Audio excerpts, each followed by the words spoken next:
Bismillahirrahmanirrahim. Assalamualaikum warahmatullahi wabarakatuh.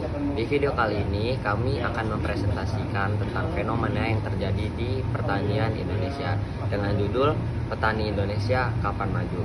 Pertanian bukanlah sekedar pekerjaan, tetapi sebuah gaya hidup yang menghubungkan kita dengan sumber kehidupan. Berikut anggota kelompok kami. Yang pertama ada Muhammad Raffi Akbar, yang kedua ada Abdul Malik, dan yang terakhir ada Sultan Muhammad Elbani. Ada beberapa alasan mengapa pertanian di Indonesia tidak maju. Yang pertama, 40% petani di Indonesia hanya tamatan SD.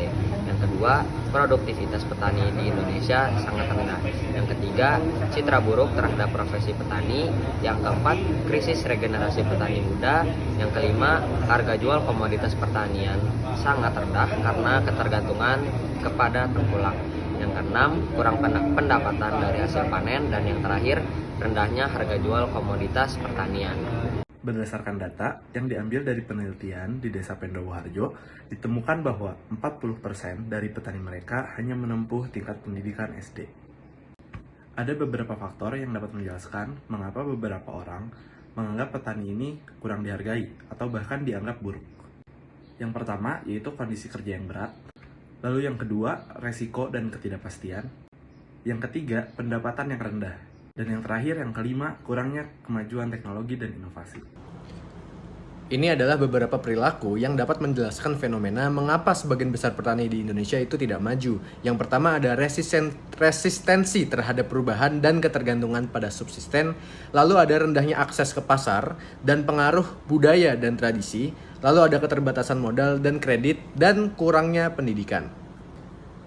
Lalu bagaimana supaya petani Indonesia bisa maju? Menurut saya dan menurut Kang Arif, mindset seorang petani itu harus diubah. Di bagian slide casual loop diagram, kita diharuskan untuk berpikir ke depan, di mana SDM petani adalah poin yang sangat penting, karena apabila SDM petani sudah baik, maka cara bekerja mereka juga akan menghasilkan hasil yang baik. Dan apabila hasil yang mereka hasilkan kurang baik, dan mereka memiliki mindset yang sudah benar, maksudnya mindset para petani ini dan mindset yang benar, maka penjualan akan menghasilkan keuntungan yang maksimum. Dan apabila hasil keuntungan sudah maksimum, maka mereka akan memproduksi lagi sebanyak mungkin. Dengan hasil produksi yang baik itu, maka citra petani tidak akan rendah. Apabila citra petani sudah tidak rendah, maka banyak investor atau pemerintah akan melakukan pendanaan kepada para petani dengan hasil akhir yang sangat-sangat menguntungkan kedua belah pihak.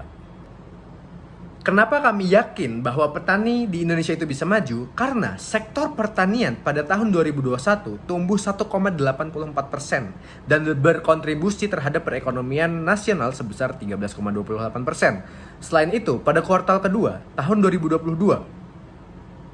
mereka berkontribusi sebanyak 12,98% terhadap perekonomian nasional.